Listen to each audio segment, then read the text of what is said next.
अच्छा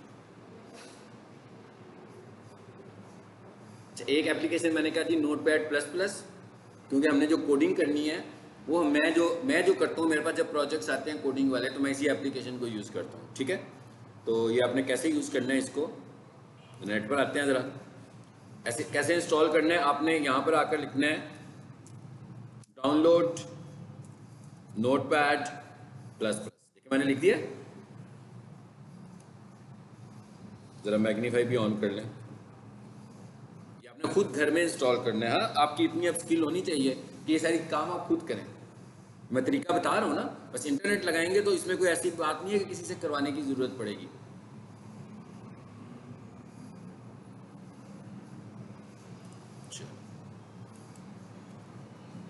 मैंने इसीलिए जूम भी बड़ा कर दिएगा, आपको पता लग जाए। मैंने नेट पर आकर क्या लिखा, डाउनलोड नोटपैड प्लस प्लस, ये लिख के आपने एंटर कर देना है। कितनी सारी वेबसाइट्स आ गई हैं, पहले नंबर पे ही आ गए डाउनलोड नोटपैड, तो आपने यहाँ पे क्लिक करना है। और भी देखें बहुत सारी वेबसाइट्स आ रही हैं, जो सबसे ऊपर आ रही है उसी पे क्लिक कर दो।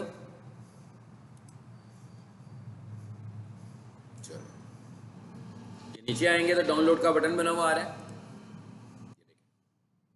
ठीक है, हम इस पे क्लिक कर देंगे, वो ऊपर देखें ज़रा होनी शुरू हो गई है। ये गूगल क्रोम की बार होती है, जब कुछ इंस्टॉल हो रहा होता है तो इसमें नज़र आता है हमें यूँ, ये इंस्टॉल हो रहा है। ये ब्लू ख़त्म होगा तो इसका मतलब होगा कि इंस्टॉल कंप्लीट हो गया।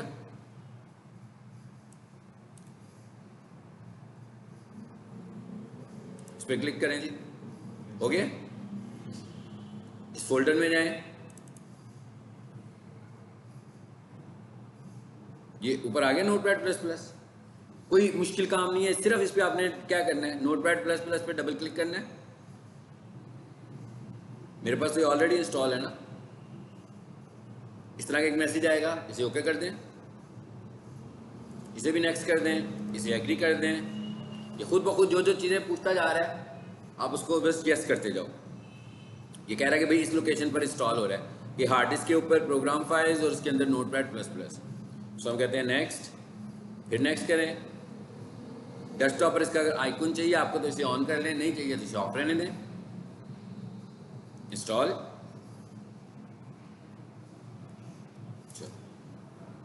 एक तो आपको ये एप्लीकेशन चाहिए, इंस्टॉल हो गया।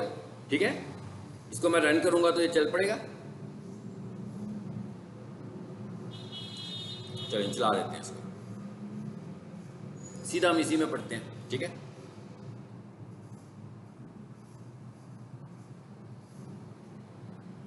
ये खुल गया। अब मैंने एक एप्लीकेशन तो ये बताया कि आज सबसे पहले जाती है अपने लैपटॉप पर या अपने डेस्कटॉप पीसी पर, मोबाइल पर नहीं।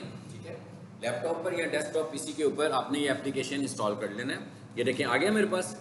मैं इसको क्योंकि यूज़ कर रहा हूँ तो इसमें जितनी भी मेरी फाइल्स हैं सारी आ रही हैं जिन जिन में मैं काम करता हूँ। सो मैं इन्हें बंद कर देता हूँ ताकि ये वैसे आए जैसे आपके घर में आएगा।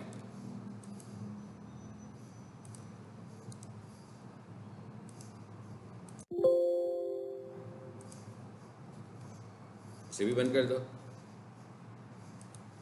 ऐसे आएगा आपके पास ब्लैंक, जैसे मेरे पास ये नज़र आ रहा है। इस तरह इसका एडिटर नज़र आएगा, ये ऊपर मेन्यू बना हुआ है, नीचे एडिटर आ रहा है। इस पर हमने काम शुरू करना है। अब जरा दूसरी कौन सी चीज़ है जो चाहिए आपको, दूसरी चीज़ मैंने आपको बताई थी जी 7-zip। अब आपने क्या करना है, दोबारा से नेट पर आना है। अब यहाँ पर लिखना है आकर, देखें ये फ्री टूल था, मतलब इसने कुछ नहीं पूछा आपसे, कोई सीरियल नंबर, कुछ इन्फॉर्मेशन, कोई लाइसेंस। ऐसे एप्लीकेशंस को हम बोलते हैं फ्रीवेयर। ठीक है, सॉफ्टवेयर होता है ना एक होता है फ्रीवेयर, का मतलब ये फ्री है, फ्री टू यूज़ है। अब यहाँ पर आए और यहाँ पर आकर लिख दो डाउनलोड 7-zip।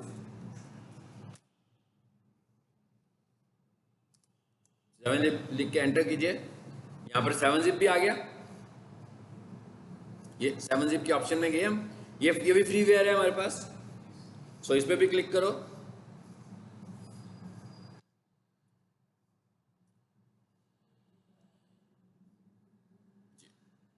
सबसे ऊपर ही आ रहा है 64 बिट। इस वाले भी आपने क्लिक कर देना, पहले वाले पर, और इस पर क्लिक कीजिए।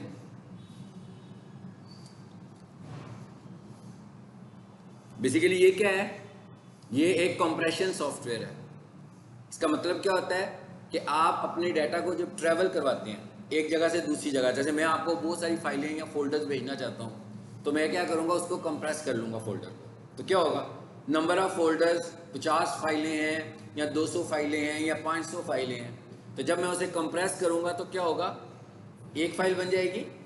तो ट्रैवल कराने के लिए मैं उसे एक, जैसे हम शिफ्टिंग करते हैं तो सामान पैक करते हैं, ऐसे है ना, कार्टन में सारा सामान डाल लेते हैं, फिर जहाँ पर शिफ्ट कर जाते हैं वहाँ जाकर उसको अनफोल्ड कर लेते हैं, खोल लेते हैं।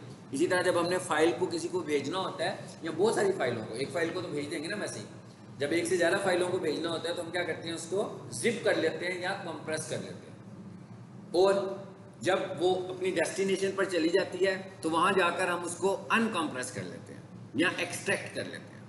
तो ये काम करने के लिए हमें किसी एप्लीकेशन की ज़रूरत है। बहुत सारे एप्लीकेशन हैं, WinRAR एप्लीकेशन है, WinZip एप्लीकेशन है, एक ये 7zip एप्लीकेशन है।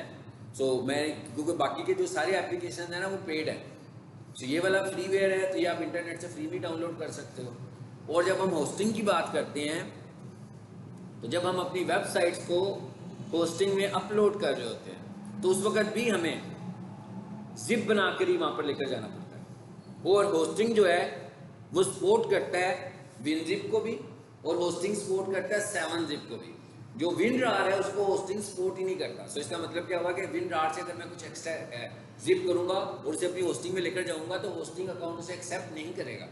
होस्टिंग ने क्या एक्सेप्ट करना है, या तो जिप में फाइल बनी होनी चाहिए या 7zip में या WinZip में, ठीक है, इसलिए मैंने आपको ये बताया।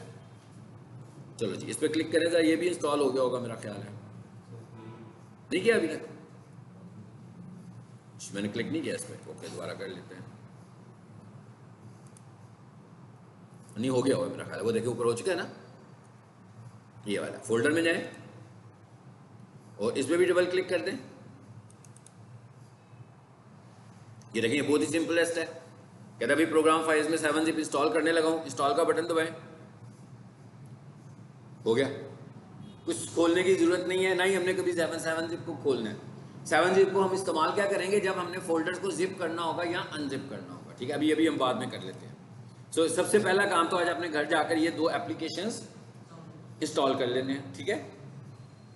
अब खोलते हैं एक एप्लीकेशन, कौन सा खोलें जी, पहले Notepad++ से हमने काम शुरू करना है, तो उसे हम खोल लेते हैं। उसे खोलने का तरीका क्या होगा, यहाँ तो आपके स्टार्ट में नजर आ रहा होगा आपको यहाँ पर Notepad++, ठीक है। अगर आपको दिक्कत हो ढूंढने में तो यहाँ पर आकर Notepad++ लिख दो, बस सिंपल नोटपैड लिखो, आ गया।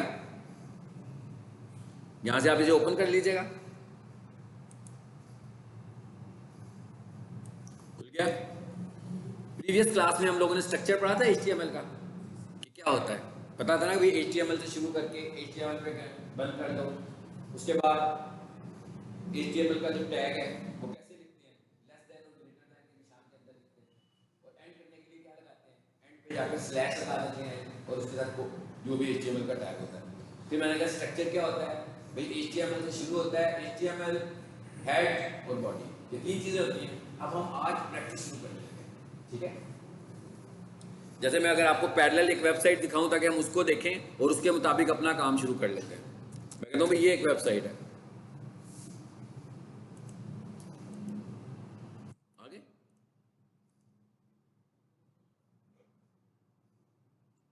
ये हमारे पास एक वेबसाइट है,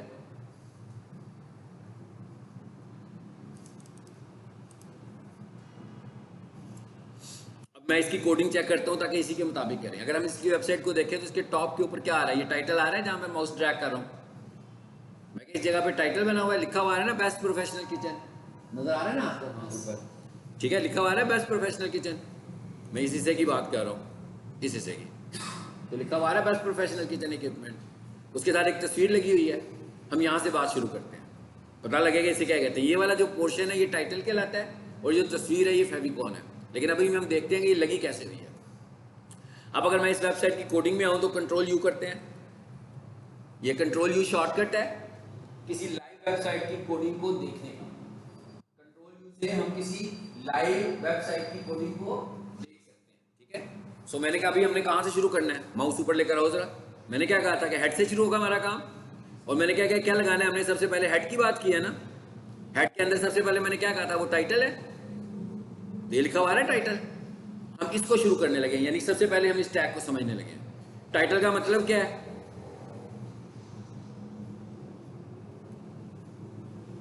भी टाइटल का क्या मतलब था? यहां पर जो मैसेज आ रहा है वो किससे आ रहा है? टाइटल से आ रहा है। सो मैसेज आपने यहां पे लिखना है, वो टाइटल से हम लिखेंगे। अब आ जाते हैं अपनी कोडिंग में वापस। इसका मतलब क्या हुआ? पूरी HTML की फाइल पहले बनाएंगे ना, जो पिछली क्लास में हमने बनानी सीखी है। सो कहां से स्टार्ट करूंगा मैं? HTML से। लेस देन HTML और ग्रेटर देन। ये मैं लेस देन ग्रेटर देन अभी बोल रहा हूँ, ये आपको याद रखना है कि इसे हम टैग बोलते हैं। टैग है ये, बीच में एक टेक्स्ट लिखा हुआ है, उसको लेस देन और ग्रेटर देन के अंदर जब लिखेंगे तो वो टैग कहलाएगा।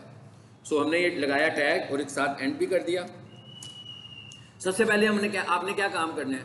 सबसे पहले ये लिखने के बाद ना आप अपनी फाइल को सेव कर लो। इस फाइल को कैसे सेव होना चाहिए? HTML के तौर पर। सो सेव करने के लिए मैं फाइल में जाता हूँ, देखना है कैसे मैं सेव करने जा रहा हूँ। फाइल, फिर सेव एज। देखिए नीचे लिखा हुआ है सेव एज टाइप्स। इसका क्या मतलब है कि भाई यहाँ पर तो फाइल की टाइप्स की लिस्ट आ रही है। देखें बहुत बड़ी लिस्ट है। शुरू में क्या लिखा हुआ है? Normal text file. कहता है ये एक टेक्स्ट फाइल है, इस पर क्लिक करो, तो कितनी बड़ी लिस्ट है। लेकिन हम इसमें से क्या काम करना है? हम सिर्फ एक काम करना है, हम इसी पे फोकस करेंगे। हम क्या बनाने आए हैं? HTML। तो इसका मतलब क्या हुआ कि हमारी टाइप क्या होनी है? HTML में चाहिए। HTML stands for hypertext markup language. तो यहाँ पर मैं H प्रेस करता हूँ तो देखते हैं क्या टाइप्स आती हैं। H, दूसरी दफा H किया, तीसरी दफा H किया, जी क्या आया? Hypertext markup language file. आगे लिखा हुआ, वो मैं एब्रीविएशन बोल रहा था ना, इन्होंने पूरा लिखा हुआ है। सो आपने यहाँ से इसको चूज कर लेना है, हाइपरटेक्स्ट मार्कअप लैंग्वेज को चूज कर लिया। अब वो कह रहा है भाई इस फाइल को कहाँ पे सेव करने वाले हो? चलिए हम एक काम करते हैं, जहाँ पर मैं आपका डाटा रखता हूँ मैं वहाँ पर इसको सेव कर देता हूँ।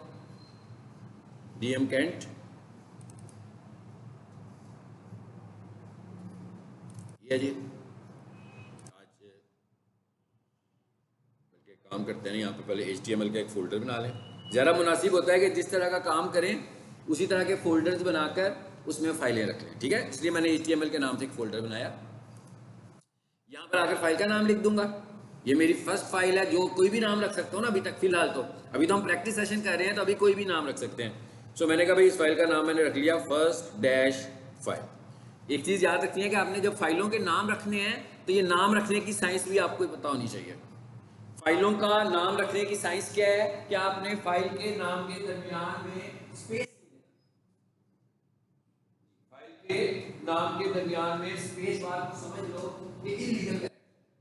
आपने जब भी फाइलों के नाम रखने होंगे तो स्पेस नहीं देना। जैसे मैंने लिखा बस फाइल का नाम फर्स्ट लगाया है, स्पेस नहीं दिया बल्कि डैश लगा दिया। फाइल का नाम रखते हुए स्पेस बार यूज नहीं करना। फाइल का नाम रखते हुए, फाइल के अंदर लिखते हुए नहीं कह रहा हूं मैं, फाइल का नाम रखते हुए।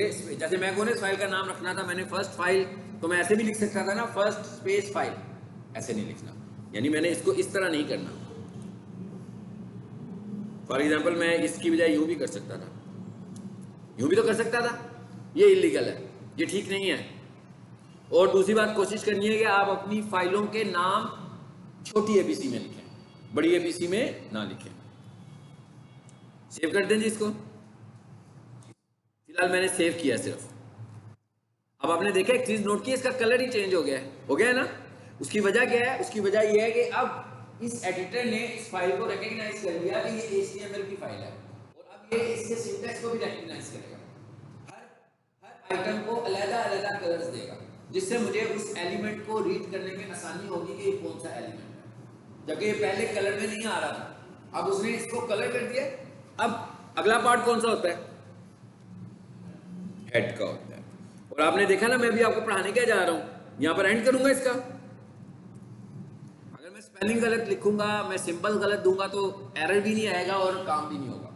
इसलिए मुझे खुद आइडेंटिफाई करना है कि मैं मिस्टेक क्या कर रहा हूं। मुझे स्पेलिंग्स का भी ध्यान रखना है और मुझे सिंबल्स का, जैसे ये सिंबल लगाया ना मैंने स्लैश, मैं हो सकता है ये लगा दूं गलती से, ऐसा भी हो सकता है। ये ले, कलर चेंज हो गया उसका, कह रहा है ना कि सही नहीं लगा। यहां से मैंने पहचानना है, इसका मतलब ठीक लग गया। अब इसके अंदर कुछ भी नहीं है अभी तक, इसके अंदर मैंने अभी कुछ भी नहीं लिखा। मैंने क्या लिखना है इसके अंदर? अब वेबसाइट के ऊपर जो टाइटल लिखा हुआ था वो लिखना है, क्योंकि इसके अंदर क्यों लिखना है? क्योंकि HTML में आप अपनी वेबसाइट को जो टाइटल देते हो वो किस पार्ट में होता है, हेड में होता है, ठीक है।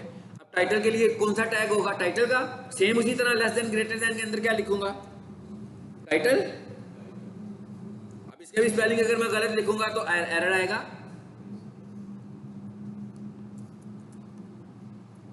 एरर आ गया। आप अगर गलत स्पेलिंग लिखेंगे तो एरर आएगा, आप गलत स्ट्रक्चर बनाएंगे तो एरर आएगा, ये चीजें आपको याद रखनी है। अब मैं टाइटल लगाने जा रहा हूं, देखिए उसने मुझे रिकमेंड भी कर दिया टाइटल नीचे है। अब मैं यहां पर अपनी वेबसाइट को वो टाइटल देना चाहता हूं जो मैं आगे जाकर टाइटल में हम क्या करेंगे, अपनी वेबसाइट का कीवर्ड लाएंगे, यानी वो वाला वर्ड लाएंगे जिसके ऊपर हम अपनी वेबसाइट को रैंक कराना चाहते हैं, ठीक है। लेकिन अभी हम कीवर्ड की बात नहीं कर रहे हैं, अभी हम जरा सिर्फ HTML को समझ रहे हैं, इसलिए हम कोई सा भी टाइटल लिख लेते हैं। अगर आपने ये याद रखना है कि गूगल हमें रिकमेंड करता है कि हमारी वेबसाइट का टाइटल मैक्सिमम, टाइटल की मैक्सिमम लेंथ कितनी होती है, टाइटल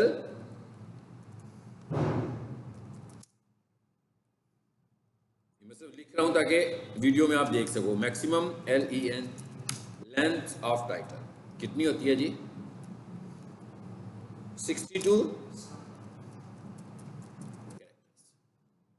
कितनी होती है, 62 70। ये मैंने सिर्फ लाइक व्हाइट बोर्ड पे जो मैंने लिखना था वो मैंने यहाँ पे लिखकर आपको बता दिया ताकि आपको वीडियो में आप देख सकते हो कि इसकी लेंथ कितनी है, ठीक है जी। कितनी लेंथ है, मैक्सिमम लेंथ है इसकी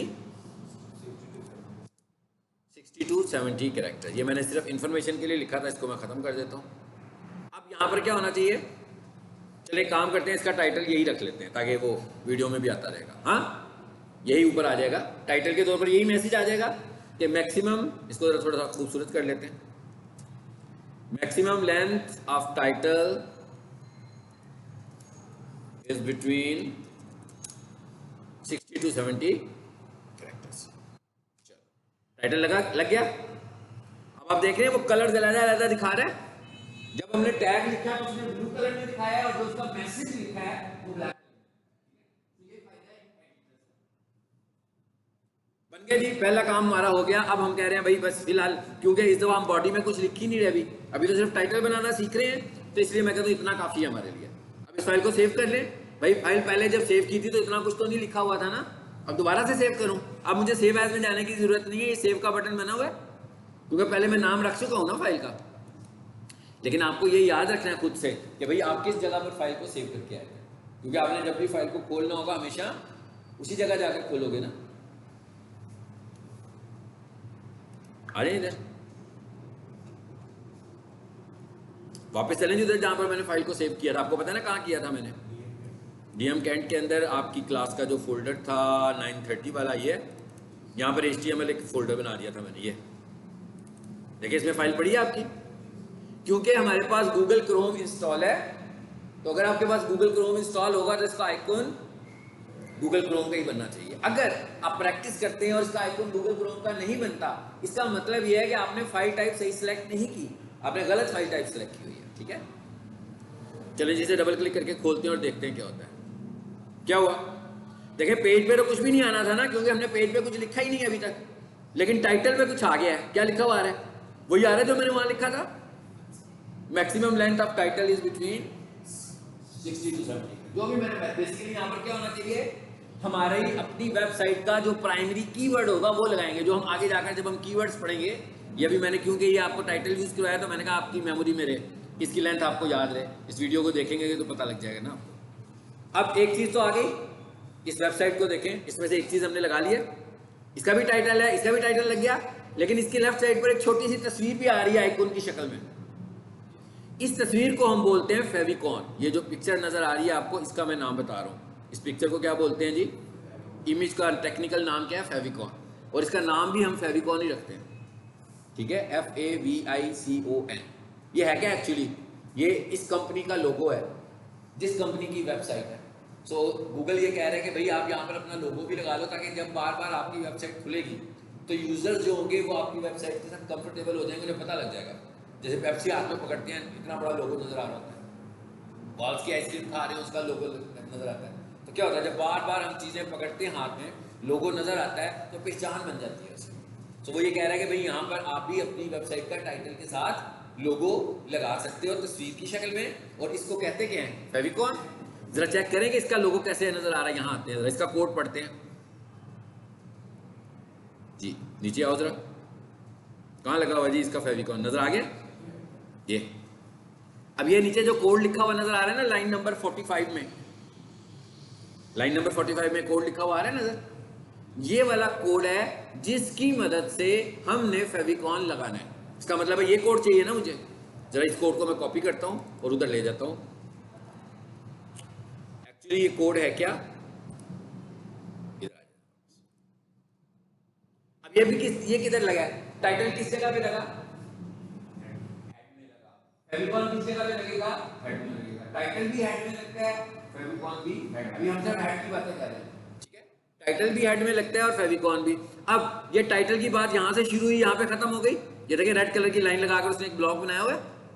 इसका मतलब क्या हुआ इसके बाद, और ये बात याद रखनी है, जब हम कह रहे हैं कि ये चीजें हम हेड में लगा रहे हैं और मैं गलती से अगर इसके बाहर लिखूंगा तो आपको लगता है आएगा, नहीं आएगा। ये भी एक मिस्टेक है जो आप करोगे कि आप इसके नीचे जो लिखोगे वो बॉडी है, ऊपर आपने स्लैश हेड कर दिया ना, इसका तो मतलब है आपने इसे एंड कर दिया। तो जब आपने इसे एंड किया तो इसका क्या मतलब हुआ, इसका मतलब ये है कि ये खत्म हो चुका है यहाँ पे। अब इसके बाद बॉडी शुरू हो गई है। तो अगर मैं बॉडी में कोई हेड की चीज लिखूंगा तो वो ना उसको बॉडी में एक्सेप्ट करेगा, ना वो समझेगा बॉडी में लिखा, ना वो समझेगा हेड में लिखा, ठीक है। इसलिए हमें ये याद रखना है कि कौन, अभी तक हमने सिर्फ दो चीजें डिस्कस कर रहे हैं। एक टाइटल कहां पर आता है, हेड में। दूसरा फेविकॉन कहां पे आता है, हेड में। चलिए इधर आ जाए, मैं कॉपी किया था वही लिख लेते हैं ताकि आसानी से समझ में आ जाए। चलो जी, अब हमें ये पता लग गया कि फेविकॉन के लिए टैग कौन सा है, लिंक। लेकिन इस बार टैग के अंदर बहुत सारी ऑप्शन आ रही है। टाइटल के टैग में कोई ऑप्शन नहीं थी भाई, टाइटल लिखा और क्लोज कर दिया। टाइटल के टैग में कोई ऑप्शन थी, कोई ऑप्शन नहीं थी, खाली टाइटल है। देखें भाई खाली टाइटल है ना, इसके आगे पीछे कुछ भी नहीं लिखा हुआ मैंने, लेकिन इस टैग में तो बहुत कुछ लिखा हुआ है। देखो ये भी एक ऑप्शन आ रही है, ये भी एक, दो ऑप्शन आ रही है इसमें। ये जो ऑप्शंस है ना किसी टैग के अंदर, इन्हें हम बोलते हैं एट्रीब्यूट्स। किसी भी टैग के अंदर जब हम ऑप्शन देते हैं तो उन्हें क्या बोलते हैं, एट्रीब्यूट्स। इसका मतलब क्या हुआ कि क्या टाइटल के टैग में कोई एट्रीब्यूट है, टाइटल के टैग में कोई एट्रीब्यूट है। मैंने कहा जब हम टैग के अंदर ऑप्शन देते हैं, टैग के अंदर ऑप्शन देते हैं तो वो कहलाता है एट्रीब्यूट। तो टाइटल में कोई ऑप्शन दिया हमने, इसका मतलब है टाइटल का कोई एट्रीब्यूट नहीं है। मगर जो लिंक का टैग है उसके एट्रीब्यूट्स हैं कितने, दो एट्रीब्यूट। समझ में आ गई। यानी जब किसी टैग में हम कोई ऑप्शन लिखते हैं तो उसे हम क्या बोलते हैं, एट्रीब्यूट बोलते हैं, ठीक है। मतलब टैग की जो ऑप्शन होती है वो एट्रीब्यूट्स होती है। इसका मतलब अब हमें ये भी पता लग गया कि जो लिंक का टैग है ये हेड में लगता है। लिंक का टैग फेविकॉन लगाने के लिए यूज कर रहे हैं, और लिंक के टैग के अंदर जो ऑप्शंस हैं, किसी भी टैग के अंदर जो ऑप्शंस होंगी वो एट्रीब्यूट्स कहलाएंगी। तो इसके अंदर दो एट्रीब्यूट्स हैं। पहला एट्रीब्यूट है REL। REL stands for relation. मतलब REL किस चीज का एब्रिविएशन है, चलो मैं यहां लिख देता हूं, REL इक्वल्स टू रिलेशन। ये आपको समझ में आ गई नहीं कहां लिखा जा रहा होगा, कहां लिखा जा रहा है वाला, बॉडी में, पेज पे आएगा ये। मैं कहा ये लिखा हुआ मैसेज पेज पे रहेगा, ये समझ लो मैं व्हाइट बोर्ड बना लिया इसको। हाँ, REL का मतलब क्या हुआ, रिलेशन। तो वो क्या कहता है, relation equals to shortcut icon. Relation equal to, आगे डबल कोटेशन मार्क में लिखा हुआ है शॉर्टकट, और स्पेस देकर लिखा हुआ है आइकन। इसको आपने ऐसे ही लिखना है, स्मॉल लेटर्स में लिखना है। अगर यहां पर आप स्पेलिंग मिस्टेक करेंगे फिर वो उसको समझ में नहीं आएगा कि आप क्या कह रहे हैं। जब आपने देखे मैं क्या कह रहा हूं, मैं कह रहा हूं भाई एक लिंक लगाओ, उसका रिलेशन क्या है, तो उसे बहुत बड़ा इमेज नहीं दिखाना बल्कि शॉर्टकट आइकन के तौर पर दिखाना है। तो इसके लिए मुझे एट्रीब्यूट यूज करना पड़ा, कौन सा, रिलेशन का।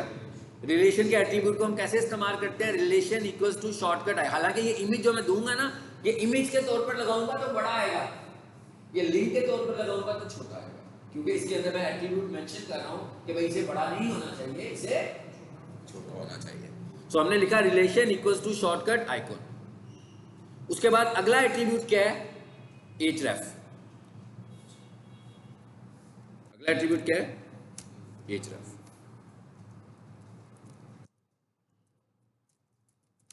जी, इसका क्या मतलब हुआ? href का क्या मतलब है?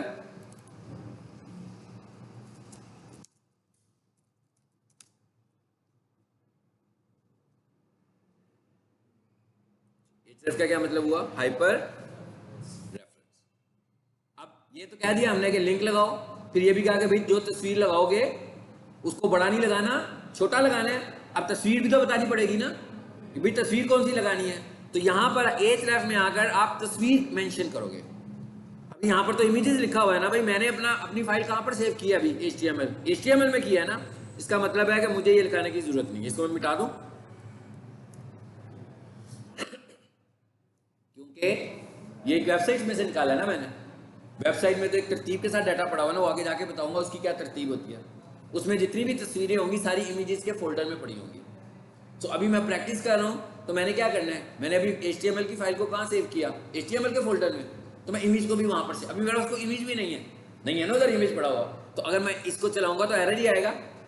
वो तो इस फाइल को ढूंढेगा ना, इस नाम की तो कोई फाइल ही नहीं है। तो ये प्रैक्टिस करने के लिए मुझे एक तस्वीर की जरूरत है, तस्वीर की जरूरत है ना। इसका मतलब है तस्वीर आपको खुद से कॉपी करनी है कोई यहाँ पे। तो मैं प्रैक्टिस करने के लिए कोई नेट से तस्वीर ले लेता हूँ बेशक। मैं इधर आया, इधर आ जाते हैं, ठीक है। HTML कोडिंग लोगो PNG, ये क्या कहा मैंने कहा भाई HTML कोडिंग की शक्ल का कोई लोगो था मुझे दिखाओ, और उसका फॉर्मेट क्या होना चाहिए? PNG।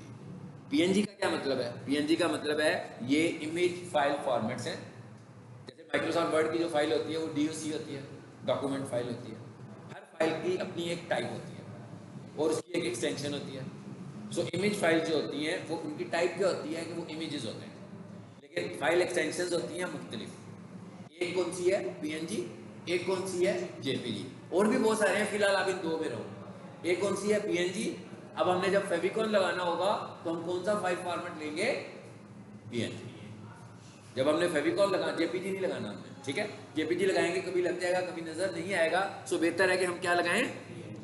PNG लगाएं। सो मैं इसीलिए इंटरनेट पर आया हूं, मैं कहता हूं मुझे कोई तस्वीर चाहिए, मैं वैसे ही कोई इंटरनेट से कोई तस्वीर देख रहा हूं, लिखा मैंने, बहुत सारी तस्वीरें आ गई। यहां से इमेजेस के फोल्डर पे जाता हूं, स्क्रीन पर देखें, आपको समझ में नहीं आएगा ऐसे। ये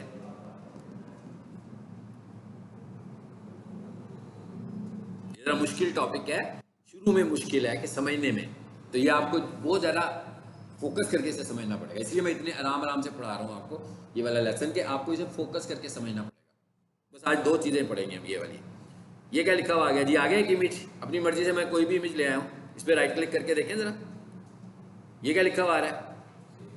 भाई मैं प्रैक्टिस करने के लिए कोई तस्वीर चाहिए थी ना, आप अपनी तस्वीर लगा देना बेशक, कोई मसला नहीं है, हमें इमेज चाहिए बस।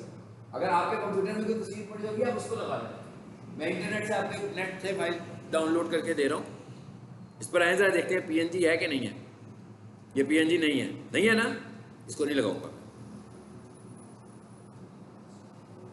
और देखते हैं, ये लगाएं, ये देखते हैं ये कौन सी है।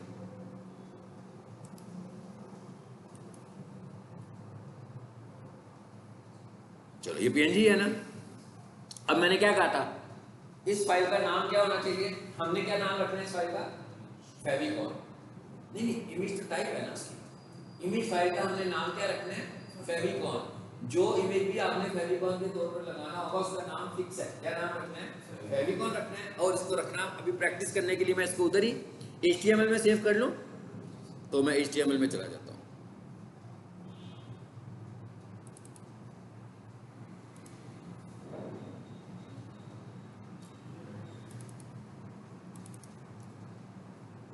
यहाँ नाम क्या रखना है जी इसका? FAVICON। इसके भी मैं अगर स्पेलिंग गलत लिखूंगा तो फिर गड़बड़ हो जाएगी। अगर मैंने इसके भी स्पेलिंग गलत लिखे तो फिर गड़बड़ है, ज़हन में रखना है आपने। टाइप बताने की जरूरत नहीं है।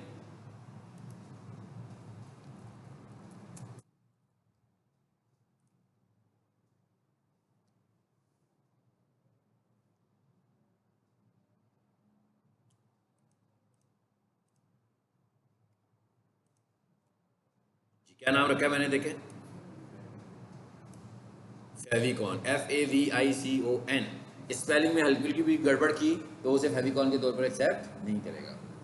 तो यहाँ से मैं क्या कर दूंगा, फेव, नीचे PNG आ रहा है ना, मैंने कहा था ना PNG इमेज ढूंढ लीजिएगा नेट से। चल अब आए कोडिंग में वापस। किधर है जी कोडिंग, ये जी क्या हो गया, link relation equals to shortcut icon, href equals to favicon. अब ये फेविकॉन की फाइल आ गई ना वहां पे, ठीक हो गया। सेव कर दें इसको। अब इसको चला कर देखिए जरा, यहां से चला रहा था मैं, ये आपकी फाइल यही है। इसको रीलोड कर लें यहां से। रीलोड का क्या मतलब है कि भाई सेव होगी, अब दोबारा से इसको चलाओ। अच्छा ये अभी तो नहीं आया, नहीं आ गया, आ गया ऊपर देखें, दोनों चीजें आ गई, टाइटल भी और फेविकॉन भी। फेविकॉन पता नहीं किसको मैं बोल रहा हूँ, वो जो तस्वीर है, वो जो ब्लू कलर की इमेज नजर आ रही है वो फेविकॉन। तो ये दो चीजें मैंने आपको आज बताई। एक क्या बताया मैंने आपको कि टाइटल कैसे लगाते हैं, और दूसरा हमने क्या डिस्कस किया कि फेविकॉन नहीं, फेविकॉन कैसे लगाते हैं। मैंने कहा एक टाइटल, और ये दोनों के दोनों जो टैग्स थे ये किसके टैग्स थे, हेड के टैग। क्लियर हो गई। हमने कोई बहुत सारे टैग्स नहीं पढ़ने, हमने ये सारे वो टैग्स पढ़े हैं जो एसईओ के लिए जरूरी है। अब इसके बाद हम बॉडी में जाएंगे, और बॉडी में जाकर हम 2-4 टैग्स पढ़ने हैं हमने। उनमें से एक हेडिंग स्टाइल है, एक इमेज है, खासतौर पर एक हाइपरलिंक है। ये 2-3 टैग्स हैं जो हमने पढ़ने हैं। उसके बाद हम एसईओ शुरू कर देंगे। लेकिन आपने इसकी प्रैक्टिस, इसमें आप कोडिंग में जितने ज़्यादा कंफर्टेबल होंगे आप एसईओ उतनी अच्छी कर पाएंगे, क्योंकि आपका कोडिंग के ऊपर कमाल होना चाहिए, बहुत एक्सपर्टीज होनी चाहिए, आपको अंडरस्टैंड होना चाहिए, पता लगे क्या चीज़ है। और हमने सिर्फ क्या अंडरस्टैंड करना है, हमने सारी कोडिंग नहीं पढ़नी है, हमें सारी कोडिंग में मास्टर नहीं होना। हम एसईओ कर रहे हैं, हमें एसईओ से रिलेटेड टैग्स को समझना है। एसईओ से रिलेटेड टैग्स 5-6 हैं बस, वो अगर आपको समझ में आ गए तो आप कोडिंग में एक्सपर्ट हो जाओगे। ठीक हो गया। जरा बंद करते हैं। ये वो जो मैंने बोर्ड पे लिखा था, बॉडी में लिखा था, वो इसमें आ गया ना, देखें। अब आपकी मिस्टेक्स क्या होगी मैंने आपको बता दी ना, आप क्या मिस्टेक्स कर सकते हैं। तो आपने उन मिस्टेक्स से बचना है सिर्फ। जैसे यहां से हेड शुरू किया तो मैंने हेड को यहीं पे खत्म कर दिया, टाइटल लिख के यहां पर गलती से हेड का एंड हो गया, तो इसका मतलब है एरर्स ही आएंगे ना। मैंने टाइटल के स्पेलिंग गलत लिखे, एरर आएगा। मैंने यहां पर स्पेस दे दी, फिर भी एरर आएगा।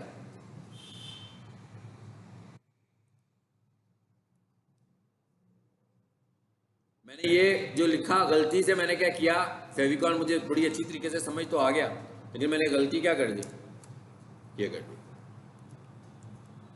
पता लगे ना गलती क्या हो गई है, बॉडी में लगा दिया ना। फेविकॉल बॉडी में तो नहीं लगता, तो इसकी आउटपुट नहीं आएगी। ये मिस्टेक्स हैं जो आप करने वाले हैं। इसका अब तरीका ये है कि आप अच्छी सी घर जाकर इसकी प्रैक्टिस करनी है, बार बार रिपीट करना है इसको। एक फाइल नहीं, 6-7 फाइलें ऐसी बनाएं, मुख्तलिफ किस्म के टाइटल्स लिखें, कोई 7-8 फाइलें बनाएं। फिर जब आपको ये एक्सपर्टीज हो जाएगी, फिर आपको कोडिंग आराम से समझ में आएगी। बाकी की कोडिंग जो मैं बता रहा हूँ, सिर्फ 3-4 टैग्स और बताने हैं मैंने, और उसके बाद हमने एसईओ शुरू कर देनी है। और साथ में फिर मैं आपको एक वेबसाइट भी दूंगा, घर में आपने जब उसके ऊपर प्रैक्टिस करनी है, क्योंकि जब हमने एसईओ सीखनी है तो हमने वेबसाइट के ऊपर एसईओ सीखनी है ना। अगर वेबसाइट ही नहीं है आपके पास तो आप एसईओ कैसे सीख सकते हो। चलो क्लियर हो गया, समझ में आ गई। जाते ही सबसे पहले क्या करना है, एप्लीकेशन इंस्टॉल करने हैं। एप्लीकेशन इंस्टॉल करने के बाद नोटपैड++ में इस तरह की कुछ 6-7 फाइलें बनानी है, अलग-अलग, मतलब हर किसी का अलग फेविकॉन हो, अलग टाइटल हो। 6 फाइलों का मतलब है 6 अलग टाइटल्स, 6 अलग फेविकॉन। फेविकॉन को अभी कहाँ पे रखेंगे, जहाँ पर आपने HTML फाइल रखी हुई है, यानी अभी मैं कहाँ पे सेव कर रहा हूँ दोनों चीज़ों को। फॉर एग्जाम्पल एक अगर थोड़ी सी एक एग्जाम्पल और कर लें, जैसे वहाँ पर इमेजेस बना हुआ था ना, यहाँ पर मैंने क्या किया, एक फोल्डर बनाया इमेजेस के नाम से। तो मैं कहता हूँ भाई मैं अब जितनी फाइलें रखूँगा ना सारी इमेजेस में रखूँगा। अब जरा एक काम करें, इस फाइल को उठाते हैं, इसको, इमेज है ना, इसको तो नहीं ना उठाएंगे, इमेज को उठाया यहाँ से और यहाँ मैंने ड्रैग करके इसमें डाल दिया। अब क्या हुआ, अब उस फोल्डर में चली गई। अब जरा उस फाइल को चला कर देखें, अब देखते हैं अब क्या होता है। यही थी, अभी तक लोगो नजर आ रहा है, रीलोड करें।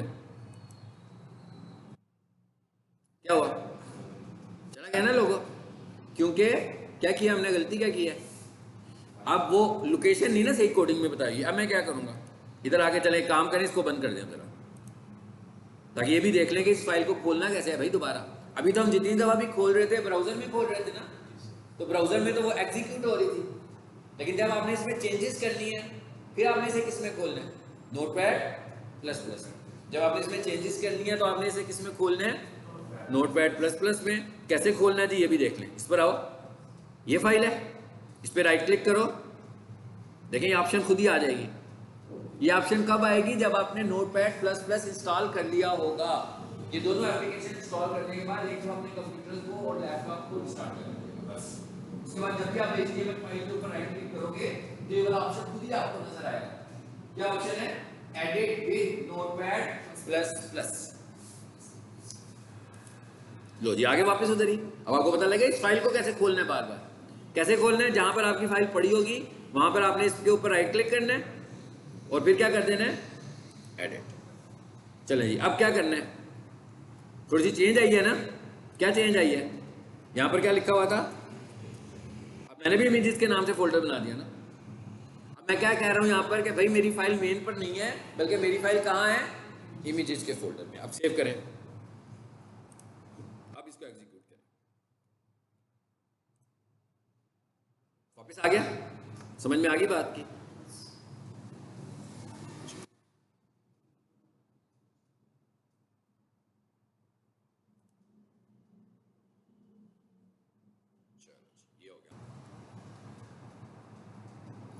स्क्रीनशॉट लेने के लिए हमारे पास ना हर विंडो के अंदर, चाहे आपके पास विंडो 7 हो, विंडो 8 हो, 9 हो, 10 हो, 11 हो, भाई कौन सी भी विंडो हो ना, उसके अंदर एक बिल्ट इन टूल होता है, उसे बोलते हैं स्निपिंग टूल। तो आप सर्च बार में आओ और यहाँ आकर लिख दो स्निपिंग टूल, ठीक है। आ गया स्निपिंग टूल खुद ही आपके सामने, इसे खोल लो, ये देखें ऑप्शन आ गया न्यू का। वैसे तो मैं जो स्नैपगेट यूज करता हूँ उससे भी स्क्रीनशॉट हो जाता है। अब देखते हैं जब मैं रिकॉर्डिंग शुरू करता हूँ तो एक साइड पे कैमरा बना होता है और एक साइड पे इमेज होता है, तो मैं कैमरे की बजाय इमेज पे क्लिक करूंगा तो तस्वीर लेगा, लेकिन वो आपके पास तो नहीं है ना। तो ये तो विंडो में है ना, अब कोई भी विंडो होगी उसमें होगा। तो अब आपने यहाँ पर न्यू पर आना है। अब आप देख लो, ये लो, ले लिया, स्क्रीनशॉट आ गया। अब आपने इसको सेव करना है, सेव का बटन दबाएं, जिस जगह पर सेव करना है अपने पास सेव करके वहां पे रख सकते हैं, ठीक है। और अगर फॉर एग्जांपल इसको मैं वर्ड में लेकर जाना चाहता हूँ, मैं इसे यहाँ से कॉपी करूंगा, ये वर्ड में आए, जरा मैं यहाँ पे लाना चाह रहा हूँ इसको,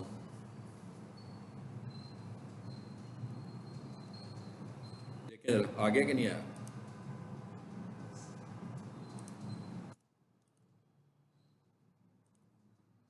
जी